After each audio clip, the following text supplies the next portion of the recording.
Yes, you're here. I see. Hi, Spider-Man. You came to the farm?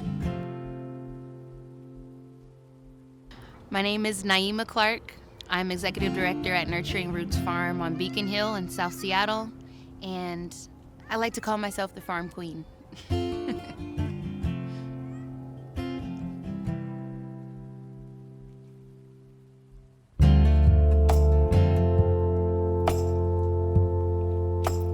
Nurturing Roots came to be because of a dream.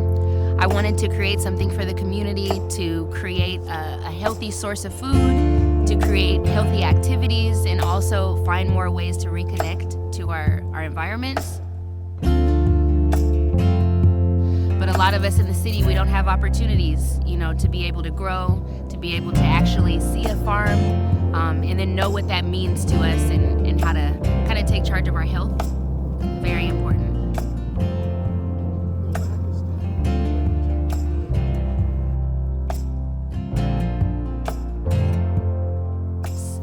So through doing a lot of community justice organizing here at the Black Power Epicenter, I was able to acquire this plot, but it was an old pea patch for a number of years. I think about 15 years it had been just growing and overgrowing really with a lot of invasives.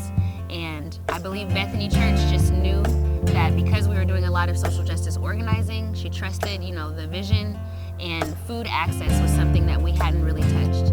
So I think just together with the community and folks that I've been working with, they agreed that the farm stuff, you need to get out there and start growing.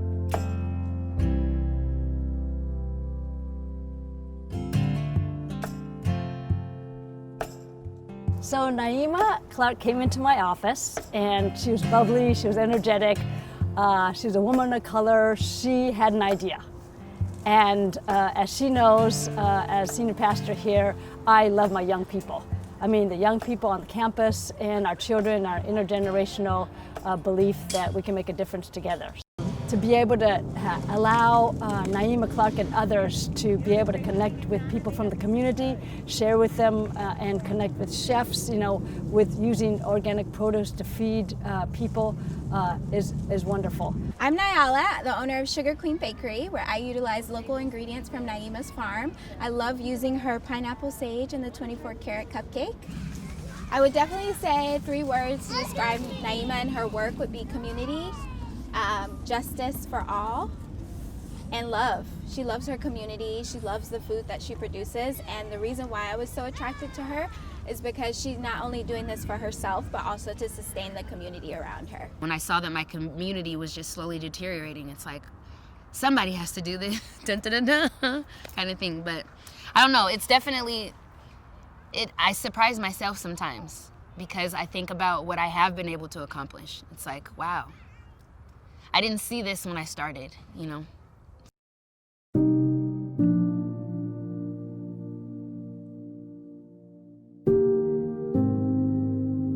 So when I was 17, I was incarcerated. I had to plead guilty because I had a public defender. Unfortunately, I couldn't afford a lawyer. I had already pled guilty, and I was just kind of waiting for my sentencing.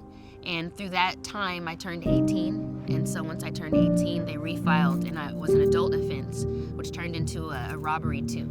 So second-degree robbery is a felony. Of course, I'm terrified. Like, what does that mean? And you could 10 years and $10,000 fine. It's like insane for me. But my attorney just said, well, you already pled guilty. So, there's so many ways that I could have maintained my freedom and still learned my lesson. But unfortunately, with that stigma, I was a violent offender. And so fresh 18, brand new adult, and I had this cloud over me.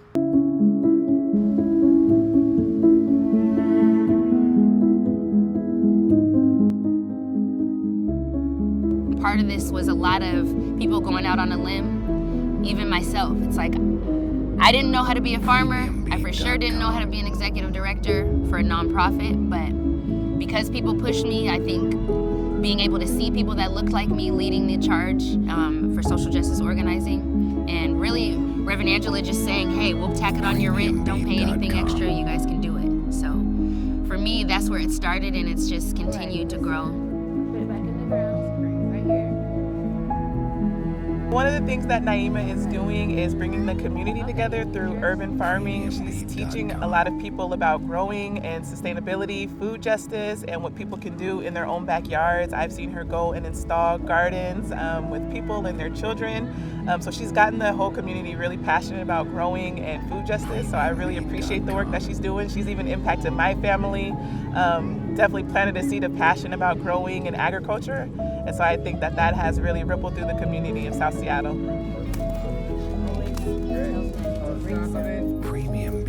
Nyema's work means a lot to me because Nyema, just being a strong black woman in the farm system, is showing she's putting forth history, culture, injustice, and how by reaching down into the dirt, how we can use that as a tool to empower our own self and our own community.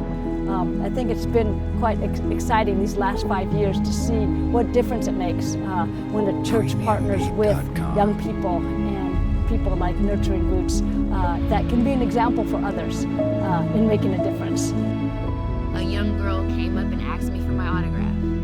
And for me, of course, I was in theater forever, so I used to practice my autograph all the time.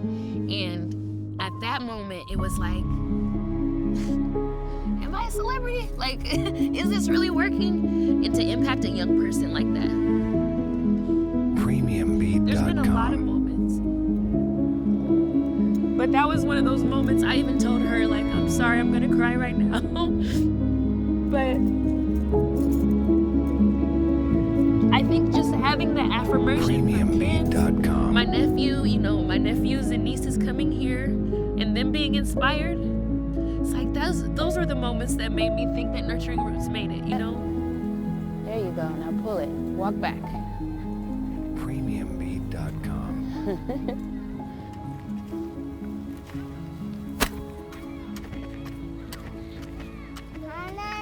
Yep.